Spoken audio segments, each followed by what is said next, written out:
News ಅವರಿಗೆ ಮತ್ತು ಸ್ವಾಗತ. ಈಗ ಸೋಮಶೇಖರ್ ಅವರೇ, ಸಚಿವರು ಹೇಳ್ತಾ ಇದ್ದಾರೆ ಸರ್ಕಾರ ವಾದ ಮಾಡ್ತಾ ಇದೆ, ಸೀಟ್ ಬ್ಲಾಕಿಂಗ್ ಆಗ್ತಾ ಇದೆ ಕಾಮೆಡ್ಕಿಯಿಂದಾಗಿ. ಸೊ ಅದನ್ನು ತಪ್ಪಿಸಿ ಬಡವರಿಗೆ ಅನುಕೂಲ ಮಾಡಿಕೊಡೋಕ್ಕೆ ನಾವು ಈ ರೀತಿ 2006ರ ಕಾಯ್ದೆಯನ್ನು ಜಾರಿಗೊಳಿಸ್ತಾ ಇದ್ದೀವಿ, ಇದರಿಂದ ತೊಂದರೆ ಆಗಲ್ಲ ಅನ್ನೋದರೆ ಕಾಮೆಡ್ಕಿ ನಡೆಸುವಂಥ CETಯ ಪ್ರಶ್ನಾರ್ಹತೆಯನ್ನು ಪ್ರಶ್ನೆ ಮಾಡಬೇಕಾಗುತ್ತೆ. ಸೀಟ್ ಬ್ಲಾಕಿಂಗ್ ಆಗುತ್ತೆ ಅಂದರೆ ಆಗ ಈಗ ಇವತ್ತು 45% ಇಂಜಿನಿಯರಿಂಗ್ ಸೀಟು, 40% ಮೆಡಿಕಲ್ ಸೀಟು, ಇನ್ನು 35% ಡೆಂಟಲ್ ಸೀಟು ಕೂಡ ಅವ್ರಿಗೆ ಹೋಗುತ್ತೆ. ಸರ್ಕಾರದ ಕೋಟ ಇರೋದಿಲ್ಲ. ಈಗ ಇನ್ನೇನಿದ್ರು 21 college engineering, 10 college medical government ಇರ್ತಕ್ಕಂಥದ್ದು. ಇಷ್ಟು ಕಾಲೇಜುಗಳಿಗೆ ಮಾತ್ರ ಸರ್ಕಾರ CET, ಇನ್ನು 85-90% ಎಲ್ಲವೂ ಕೂಡ ಖಾಸಗಿ ಕಾಲೇಜ್ಗೆ ಹೋಗೋದಾದರೆ ಸೊ ಯಾವ ಪ್ರಮಾಣದಲ್ಲಿ ಬಡವರಿಗೆ ಅನುಕೂಲ ಆಗುತ್ತೆ? ಬಡವರಿಗೆ ಯಾವುದೇ ರೀತಿಯಲ್ಲಿ ಅನುಕೂಲ ಆಗೋದೇ ಇಲ್ಲ. ಕಾರಣ CETನಲ್ಲಿ ಇದ್ದಂಥ ವ್ಯವಸ್ಥೆ ಅಂದರೆ ಸರ್ಕಾರ ಬಡವರಿಗೆ CET ಮುಖಾಂತರ ಸೆಲೆಕ್ಟ್ ಮಾಡಿ ಕಾಲೇಜುಗಳಿಗೆ ಅಲಾಟ್ ಮಾಡ್ತಾಯಿದ್ರು. ಇವತ್ತು ತಮ್ಮ ಕೆಲಸವನ್ನು ಖಾಸಗಿಯವರಿಗೆ ಕೊಟ್ಬಿಟ್ಟಾಗ ಕಟ್ಕನ ಕೈನಲ್ಲಿ ಖಡ್ಗ ಕೊಟ್ಟಂಗೆ ಆಯ್ತು. ಇವತ್ತು ಆ ರೀತಿಯಾಗಿದೆ. ಸರ್ಕಾರದ ಸೀಟ್ಗಳೇ ಒಂದು 15% ಇಳಿತದೆ. ಮೊದಲು ಖಾಸಗಿ ಸೀಟ್ಗಳು 15% ಇತ್ತು ನಮ್ಮ ಕಾಲದಲ್ಲಿ. 85-15 ಇತ್ತು. 85 ಆಗಿದೆ. ಅಂದರೆ 15 ವರ್ಷದಲ್ಲಿ ಉಲ್ಟಾಗಿದೆ. ಎಂಥ ಪರಿಸ್ಥಿತಿ ಬಂದಿದೆ. ಅದನ್ನು ಇವರು ಈಗ ಒಂದು ಕಾಲೇಜ್ಗೆ 30 ಸೀಟು ಕಾಮೆಡ್ಕೆ ಸೀಟ್ಗಳನ್ನ ಕೊಟ್ಟಿದ್ರು. ಆ 30 ಬ್ಲಾಕ್ ಮಾಡ್ಕೊಂಡಿದ್ದಾರೆ. 30 ಬ್ಲಾಕ್ ಮಾಡಿದ್ದಾರೆ. ಏನೂ ಇರೋದಿಲ್ಲ. ಅದನ್ನು ಬ್ಲಾಕ್ ಮಾಡ್ಕೊಳ್ತಾರೆ, ಇದನ್ನು ಬ್ಲಾಕ್ ಮಾಡಿದ್ರು. ಇವು ಪೂರ್ತಿ ಸಂಪೂರ್ಣವಾಗಿ ಅವ್ರಿಗೆ ತೆಗೆದುಕೊಟ್ಟಂಗಾಯಿತು, ಬಾಗಿಲು ತೆಗೆದುಕೊಟ್ಟಂಗಾಯಿತು. ಸೊ ಹೀಗಾಗಿ ಇವತ್ತು ಎಷ್ಟು ದೊಡ್ಡ ಮೋಸ ಅಂತ ಹೇಳಿದ್ರೆ, ಈ ನೀವು ಹೇಳುವಾಗ ಕಾಂಗ್ರೆಸ್ ಸರ್ಕಾರ ಬಂದಾಗಲೆಲ್ಲ ಈ ಒಂದು ಕ್ಯಾಪಿಟೇಷನ್ ಲಾಬಿ ಭಾಳ ಬೇಗ ತಲೆ ಎತ್ತುತ್ತೆ. ನಾವು ಸ್ವಲ್ಪ ತಡೆಗಟ್ಟಿದ್ವಿ ನಮ್ಮ ಪೀರಿಯಡ್ನಲ್ಲಿ. ಅದು ಬಂದ ತಕ್ಷಣ ಯಾಕೆ ಮಾಡಿದ್ದು ಕುಮಾರಸ್ವಾಮಿ ಯಡಿಯೂರಪ್ಪ ಸರ್ಕಾರನೇ. ನೆನಪಿಲ್ಲ, ಅದಾದಮೇಲೆ SM ಕೃಷ್ಣ ಅವರು ಸರ್ಕಾರ ರಚನೆ ಮಾಡ್ತಾ ಇದ್ರು, ಬಟ್ ಅಬೇನ್ಸ್ ಇಟ್ಟಿದ್ರು ಮುಂದಿನ ಸರ್ಕಾರ. ಹಾಂ, ಇವತ್ತು ಇವ್ರಿಗೆ ಯಾವ ಪಕ್ಷ ಭೇದ ಏನಿಲ್ಲ. ಇವತ್ತು ಇಂಟ್ರೆಸ್ಟ್ ಎಲ್ಲ ಒಂದೇ. BJP ಇರ್ಬೋದು, ಕಾಂಗ್ರೆಸ್ ಇರ್ಬೋದು, ಜನತಾದಳ ಇರ್ಬೋದು, ಇವರೆಲ್ಲರೂ ಪ್ರತಿಯೊಬ್ಬರು ಮಣಿದಿರೋರೇನೆ ಮ್ಯಾನೇಜ್ಮೆಂಟ್. ಅಂದರೆ ಅಷ್ಟು ಪ್ರಭಾವಶಾಲಿ ಇದೆ ಲಾಬಿ. ಅದು ಭಾಳ ಪವರ್ಫುಲ್ ಇದೆ. ಈಗ CET ಅವರು ಕಾಮೆಡ್ಕೆ ಹಾಕಬೇಕು, ಎಲ್ಲ ಸೆಲೆಕ್ಷನ್ CETನೇ ಮಾಡಬೇಕು. ಅಲ್ಲ, CETನೇ ಬೇಡ ಅಂತ ಆಗ್ತಾ ಇದೆ ಈ ಪ್ರಕಾರ. ಇದು 90% CETನೇ ಇಲ್ಲ. ಇದು ಈಗ ಅವರು ಎಜುಕೇಷನ್ ಮಿನಿಸ್ಟ್ರು ಅನುಕೂಲ ಆಗುತ್ತೆ ಅಂತ ಹಂಗೆ ಹೇಳ್ಬಿಟ್ರೆ ಸಾಲದು. ಹೇಗೆ ಅನುಕೂಲ ಆಗುತ್ತೆ ಅಂತ ಹೇಳಿ ಅಲ್ಲ, ಅದನ್ನೇ ಮುಕ್ತ ಚರ್ಚೆ ಮಾಡಿ ಸ್ವಾಮಿ. ಈಗ ಸುಬ್ಬಯ್ಯನವರು, B ಸೋಮಶೇಖರ್ ಚರ್ಚೆ ಮಾಡ್ತಾ ಇದ್ದಾರಲ್ಲ, ಸರ್ಕಾರಕ್ಕೆ ಯಾವ ಕೈಗಳು ಬಂದಿಯಾಗಿದೆ, ಯಾವ ಕೈಗಳು ಬಿಟ್ಟಿದ್ದಾರೆ. ಈಗ ಇವರು ಶಿಕ್ಷಣ ಮಂತ್ರಿಗಳು. ನಾವು ಶಿಕ್ಷಣ ಮಂತ್ರಿಯಾಗಿದ್ದಾಗ ದೇಶಪಾಂಡೆ ಅವರು ಇರ್ಬೋದು, ನಾವು ಸಿದ್ದರಾಮಯ್ಯನವರು ನಮ್ಮ ಜೊತೆಗೆ ಇದ್ದರು.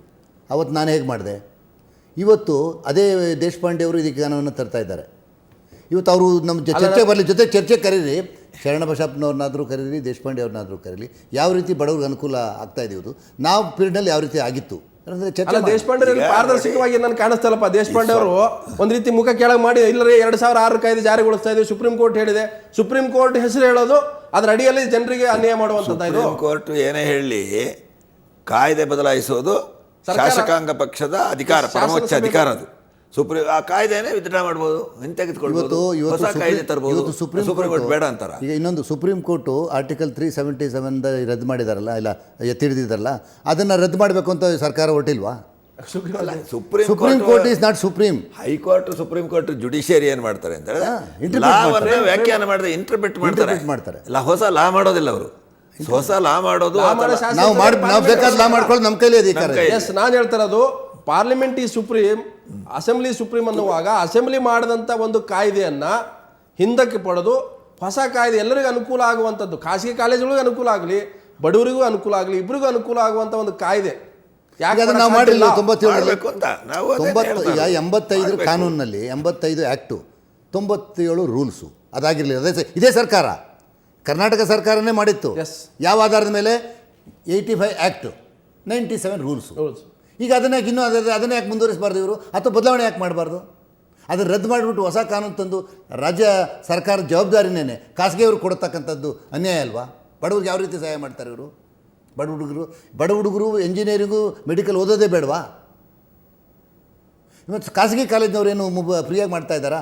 ಸರ್ಕಾರ ಅವ್ರಿಗೆ ಜಮೀನು ಕೊಟ್ಟಿಲ್ವಾ? ಬ್ಯಾಂಕ್ನವ್ರು ಲೋನ್ ಕೊಟ್ಟಿಲ್ವಾ? ಟ್ಯಾಕ್ಸ್ ಎಕ್ಸಾಮ್ಷನ್ ತಗೊಳ್ತಾ ಇಲ್ವಾ? ಅವರು ಡ್ಯೂಟಿ ಎಕ್ಸಾಮ್ಷನ್ ತಗೊಳ್ತಾ ಇಲ್ವಾ? ಈಗ ಖಾಸಗಿ ಶಾಲಾ ಕಾಲೇಜುಗಳನ್ನು ನಡೆಸೋರೆ ವಿಧಾನಸೌಧದಲ್ಲಿ ಸರ್ಕಾರ ಮಾಡೋದಾದ್ರೆ ಅದಕ್ಕೆ ಕಾನ್ಫ್ಲಿಕ್ಟ್ ಆಫ್ ಇಂಟ್ರೆಸ್ಟ್ ಅಂತ ಹೇಳ್ತಾರದು. ಅದೇ. ಬಹಳಷ್ಟು ಜನ ಸಚಿವರುಗಳು ನಾಯಕರಿದ್ದಾರೆ, ಜನರ ಜೊತೆ ಇರ್ತಾರೆ. ಈ ಸಚಿವ- ಕಾಲೇಜ್ ಈ ವಿಚಾರದಲ್ಲಿ ಯಾಕೆ ಒಬ್ರು ಮಾತಾಡ್ತಾರಲ್ಲ? ನಾನು ಹೇಳ್ತಿರೋದು KPC ಕಾಲೇಜಿನ ಮಾಲೀಕರಾದಂತ ರಾಜಕಾರಣಿಗಳು ಅಥವಾ ನಾಯಕರು ಅಥವಾ ಜನರ ಪರವಾಗಿ ದೊಡ್ಡದಾಗಿ ಭಾಷಣ ಹೊಡೆಯುವಂತವ್ರು ಈಗಲೂ ಬಂದು ಇದ್ರ ಬಗ್ಗೆ ಯಾಕೆ ಬಹಿರಂಗ ಈಗ ಮಾತಾಡ್ತಾರೆ? KPCC ಅಧ್ಯಕ್ಷರೇ ಈ ಎಜುಕೇಷನ್ ಲಾಬಿನಲ್ಲಿದ್ದಾರೆ, ಎಜುಕೇಷನ್ ಇನ್ಸ್ಟಿಟ್ಯೂಷನ್ ನಡೆಸ್ತಾರೆ. ಅವರ ಆ ಇಂಟ್ರೆಸ್ಟು ಇದು ಜನರ ಇಂಟ್ರೆಸ್ಟು ಕಾನ್ಫ್ಲಿಕ್ಟ್ ಬಂದಾಗ ಅವ್ರು ಯಾರ ಪರವಾಗಿ? ಅದಕ್ಕೆ ನಾನು ಪ್ರಶ್ನೆ ಕೇಳ್ತಾ ಇರೋದು, ಕಾನ್ಫ್ಲಿಕ್ಟ್ ಆಫ್ ಇಂಟ್ರೆಸ್ಟ್ ಬಂದಾಗ ಅವ್ರು ಯಾರನ್ನ ಆಯ್ಕೆ ಮಾಡ್ಕೊಳ್ತಾರೆ? ಅವರ ಇಂಟ್ರೆಸ್ಟ್ ಆಯ್ಕೆ ಮಾಡ್ತಾರೆ. ಓಪನ್ ಜನರ ಆಗಿ interest ನಮ್ಮ ಆಯ್ಕೆ ಮಾಡಲ್ಲ. ಇವರು ಶಾಮನೂರು ಶಿವಶಂಕರಪ್ಪನವರು ಮಂತ್ರಿಗಳು, ಅವರು ರಾಜ್ಯದ ಮಂತ್ರಿಗಳು ಖಾಸಗಿ ಕಾಲೇಜ್ ಪರವಾಗಿ ಮಾತನಾಡ್ತಾ ಇದ್ದಾರೆ ಅಂದ್ರೆ ಏನು? ಸರ್ಕಾರಿ ಕಾಲೇಜುಗಳು ಸರಿ ಇಲ್ಲ, ಇನ್ಫ್ರಾಸ್ಟ್ರಕ್ಚರ್ ಅವರೇ ಹೇಳ್ತಾ ಇದಾರಲ್ಲ. ಅಂತ ಹೇಳ್ಬಿಟ್ಟು ಖಾಸಗಿ ಕಾಲೇಜ್ ಪರವಾಗಿ ಅವ್ರು ವಕಾಲತ್ ಸರ್ಕಾರದಲ್ಲಿ ಯಾಕೆ ಇರ್ಬೇಕು? ಮಂತ್ರಿಯಾಗಿ ಹಾಕಿರ್ಬೇಕು, ಅವ್ರು ಸರ್ಕಾರದಲ್ಲಿ ಮಂತ್ರಿ ಯಾಕೆ ಆಗಿರೋದು ಮಂತ್ರಿ ಯಾಕೆ ಆಗಿರ್ಬೇಕು? ಅದಕ್ಕೇನೆ ಅವರ ಪಟ್ಟಭದ್ರ ಹಿತಾಸಕ್ತಿಗಳನ್ನ ರಕ್ಷಣೆ ಮಾಡ್ಕೊಳ್ಳೋದಕ್ಕೆ ಮಂತ್ರಿ ಆಗಬೇಕು, ಜನಸೇವೆಗಲ್ಲ. ಸೊ ಹಾಗಾದ್ರೆ ಖಾಸಗಿ ಕಾಲೇಜು ಮಾಲೀಕರಾಗಿರ್ತಕ್ಕಂಥವ್ರು ಅಥವಾ ಆ ಕಾಲೇಜಿನಲ್ಲಿ ಸಹಭಾಗಿತ್ವ ಇರ್ತಕ್ಕಂಥವ್ರು, ಡೈರೆಕ್ಟರ್ ಆಗಿರ್ತಕ್ಕಂಥವ್ರು ತಮ್ಮ ನಿಲುವನ್ನು ಸ್ಪಷ್ಟಪಡಿಸಬೇಕಾಗತ್ತೆ. ಒಬ್ಬ ಖಾಸಗಿ ಉದ್ಯಮ ನಡೆಸುವಂಥ ಉದ್ಯಮಕ್ಕೂ ಒಬ್ಬ ಮಂತ್ರಿಯಾಗಿ, ಶಾಸಕರಾಗಿ, ಸಂಸದರಾಗುವಂಥವರು ನಡೆಸುವಂಥ ಸಂಸ್ಥೆಗಳು ಇವತ್ತು ಉತ್ತರದಾಯಿಗಳಾಗಬೇಕಾಗುತ್ತೆ, ಉತ್ತರ ಕೊಡಬೇಕಾಗುತ್ತೆ. ಇದ್ರ ಪ್ರಕಾರ ತಮ್ಮ ನಿಲುವನ್ನು ವ್ಯಕ್ತಪಡಿಸಬೇಕಾಗುತ್ತೆ. ಹೌದು, ಇವಾಗ ಖಾಸಗಿ ಶಾಲೆ ಕಾಲೇಜುಗಳನ್ನ ನಡೆಸ್ತು ಆ ಇಂಟ್ರೆಸ್ಟನ್ನು ಕಾಪಾಡೋರು ಅವರು ಮಂತ್ರಿ ಆಗೋದಕ್ಕೆ, ಶಾಸಕರಾಗೋದಕ್ಕೆ ಅನರ್ಹರು ಅಂತ ಹೇಳಿ ಮಾಡಬೇಕು. ಅವರು ಅನರ್ಹರು. ಈಗ ಸರ್ಕಾರಿ ಕಾಂಟ್ರಾಕ್ಟ್ ಮಾಡೋನು ಎಲೆಕ್ಷನ್ ನಿಲ್ಲುವಂಗಿಲ್ಲ. ಈ ಥರದಲ್ಲಿ ಖಾಸಗಿ ಶಾಲೆಗಳನ್ನು ನಡೆಸ್ಕೊಂಡು ಹಣ ಮಾಡುವಂಥ ಕೆಲಸಗಳನ್ನು ನಡೆಸ್ತಾ ಇರೋರು ಅವರು ಅವ್ರನ್ನ ಡಿಸ್ಕ್ವಾಲಿಫೈ ಮಾಡಬೇಕು ಮಂತ್ರಿ ಆಗೋದಕ್ಕೆ, ಶಾಸಕರಾಗೋದಕ್ಕೆ. ಮೂಲಭೂತವಾಗಿ ನಾವು ಅವರೇ ಸರ್ಕಾರ ನಡೆಸಲ್ಲ. ಚುನಾವಣಾ ಪದ್ಧತಿ ಮತ್ತು ರಾಜಕೀಯ ಪಕ್ಷಗಳ ವ್ಯವಸ್ಥೆ ಇದನ್ನೆಲ್ಲ ಬದಲಾವಣೆ ಮಾಡಿದ ಹೊರತು ಇವತ್ತು ಪೀಸ್ ಮೀಲ್ ಸ್ಟೇ ಇದರಿಂದ ಏನು ಮಾಡೋಕ್ಕಾಗಲ್ಲ. ಅದಕ್ಕೆ ನಾನು ಭಾಳ ಸಂಪೂರ್ಣವಾಗಿ over all of the system, political system and electoral system. ನಾನು ಸುಪೇಂದ್ರ ನಿಮ್ಮ ಮಾತು ಬಹುತೇಕ ಸಿದ್ದರಾಮಯ್ಯ ಕೇಳ್ಬೋದು. ನಾನು ಸಿದ್ದರಾಮಯ್ಯ ಮೇಲೆ ಹೆಚ್ಚು ಕಾನ್ಫಿಡೆನ್ಸು, ನಂಬಿಕೆ ಇರ್ತಕ್ಕಂಥ ಅವ್ರು ಹೇಳ್ತಾ ಇದ್ದಾರೆ ನಾನು ಸಾಮಾಜಿಕ ನ್ಯಾಯದ ಪರವಾಗಿದ್ದೀನಿ, ಬಡವರು ಅನ್ಯಾಯ ಆಗಲ್ಲ ಅಂದರೆ ಈ ವಿಚಾರದಲ್ಲಿ ಅವರು ಆತುರ ಮಾಡಿದಾರಾ ಅಥವಾ ಅವ್ರ ಗಮನಕ್ಕೆ ತರದೇನೆ ಕೇವಲ ಎಲ್ಲ CM ಗಮನಕ್ಕೆ ತರದೇನೆ ಅಥವಾ ಕ್ಯಾಬಿನೆಟ್ ಮುಂದೆ ಬರದೇನೆ ಈ ರೀತಿ ನಾವು ತರ್ತಾ ಇದೀವಿ, ಮುಂದಿನ ವರ್ಷ ಜಾರಿಗೊಳಿಸ್ತೀವಿ ಅಂತ? ಸಿದ್ದರಾಮಯ್ಯನವರು ಸ್ವತಃ ತನಗೇನು ಬೇಕು ಅಂತ ಹೇಳಿ ಇದೆಯೋ ಅದನ್ನು ಕೃತಿಯಲ್ಲಿ ಇಳಿಸುವಂಥ ಶಕ್ತಿಯನ್ನು ಮೊದಲು ಅಲ್ಲಿ ಹೊಂದಿದ್ದಾರಾ? ಮುಖ್ಯಮಂತ್ರಿ ಆಗಿರ್ಬೋದು, ಆ ಪಕ್ಷದ ಒಳಗಿನ ಇದ್ದಾರಲ್ಲ, ಒಳಗಿನ ಪಟ್ಟಭದ್ರ ಹಿತಾಸಕ್ತಿಗಳು. ಈ ಸಿದ್ದರಾಮಯ್ಯನವರು ಏನೋ ಅಲ್ಲಿ ಮುಖ್ಯಮಂತ್ರಿ ಆಗಿಬಿಟ್ಟಿದ್ದಾರೆ, ಒಬ್ಬ ಹಿಂದುಳಿದ ವರ್ಗದವರು, ನಮ್ಮ ಅಪ್ಪನ ಮನೆ ಆಸ್ತಿಯನ್ನು ಅವರು ಕಿತ್ಕೊಂಡು ಬಿಟ್ಟಿದ್ದಾರೆ ಅಂಥೇಳಿ ಭಾಳ ಸ್ಮಶಾನ ಮೌನ ಆಚರಣೆ ಮಾಡ್ತಾ ಇದ್ದಾರೆ KPCCನಲ್ಲಿ ಅಲ್ಲಿ ಕೂತ್ಕೊಂಡು. ಸಿದ್ದರಾಮಯ್ಯನವರಿಗೆ ಒಳ ಹೊಡೆತಗಳು ಜಾಸ್ತಿ ಇದ್ದಾವೆ. ಅವ್ರಿಗೆ ಮಾಡಬೇಕು ಅಂತಂದ್ರು ಕೂಡ ಅಲ್ರಿ, ಅವ್ರ ಮನೆ ಹೊಡೆತಕ್ಕೆ ಬಡವನೇ ಹೊಡಿತೀರಿ ನೀವು. ನಿಮ್ಮ ಮನೆ ಹೊಡೆತಕ್ಕೆ, ಪಕ್ಷದ ಹೊಡೆತಕ್ಕೋ ನಿಮ್ಮ ರಾಜಕಾರಣಕ್ಕೋ ನಿಮ್ಗೆ ಆಗದೆ ಇರೋ ಕಾರಣಕ್ಕಾಗಿ ಈ ಲಕ್ಷಾಂತರ ಜನ ಬಡವರಿಗೆ ಯಾಕೆ ಹೊಡಿತೀರಿ? ಇದಾಗಲ್ಲ ಅಂತ ಹೇಳಿ ಸಿದ್ದರಾಮಯ್ಯ ಬಿಟ್ರೆ ಪರಿಸ್ಥಿತಿ ಸುಧಾರಣೆ ಆಗುತ್ತಾ? ಪರಿಸ್ಥಿತಿ ಮತ್ತಷ್ಟು ಹದಗೆಡ್ತದೆ. ಅಲ್ಲ, ಇದಕ್ಕೆ ಯಾಕೆ ನೀವು ಹೊಡೆತ ಕೊಡ್ತೀರಿ? ಹೊಡೆತ ಅವ್ರು ಕೊಡ್ತಾ ಇಲ್ಲ, ಅವ್ರಿಗೆ ಅವರ ಹಿಡಿತದಲ್ಲಿಲ್ಲ ಇದು. ಹೌದಾ ಸೋಮಶೇಖರ್? ಅವರ ಹಿಡಿತದಲ್ಲಿಲ್ಲ ಇದು. ಈಗ ಒಂದು ಉತ್ತರಾದಿತ್ವ ಹೊಂದಬೇಕಾದವ್ರು ಯಾರು? ಯಾವ ಸರ್ಕಾರ? ನನ್ನ ಕೈನಲ್ಲಿ ಆಗ್ತಾ ಇಲ್ಲ ಅಂತಂದ್ರೆ ಪ್ರಶ್ನೆ ಅಲ್ಲ, ದೇಶಪಾಂಡೆ ಪ್ರಶ್ನೆ ಬರಲಿಲ್ಲ, ಸರ್ಕಾರ ಪ್ರಕಾಶ್ ಪಾಟೀಲ್ ಪ್ರಶ್ನೆ ಬರಲ್ಲ, ಬರೋದು CM ಪ್ರಶ್ನೆ ಬರುತ್ತೆ. CM ಮುಖ್ಯಮಂತ್ರಿಗಳು ಮತ್ತು ಶಿಕ್ಷಣ ಮಂತ್ರಿಗಳು ಪ್ರಶ್ನೆ ಬರ್ತದೆ. ಇವಾಗ ನಾವಿದ್ದಾಗ್ಲೂ ನಮ್ಗೆ ಒತ್ತಡ ಇತ್ತು, ಅವಾಗಲೂ ಇದೇ. ಅಲ್ಲ, ಮೈದೀನ್ ಕೂಡ ನಿನ್ನೆ ಹೇಳಿದ್ರು, ನೀವು ರಾಜೀನಾಮೆ ಕೊಟ್ಟ ನಾನು ಕೂಡ ಇದೆ, ನನ್ನ ಮೇಲೆ ಒತ್ತಡ ಇತ್ತು, ನಾನು ಮಾಡಲಿಲ್ಲ. ಸೋಮಶೇಖರ್ ನಾವು ಇಬ್ರು ಮಾಡಲಿಲ್ಲ ಅಂತ ಹೇಳಿದ್ರು ಮೈದೀನ್ ಕೂಡ. ನಮ್ಮ ಮೇಲೆ ಕೂಡ ಅನೇಕ ಒತ್ತಡ ಇತ್ತು, ಮಾಡಲಿಲ್ಲ.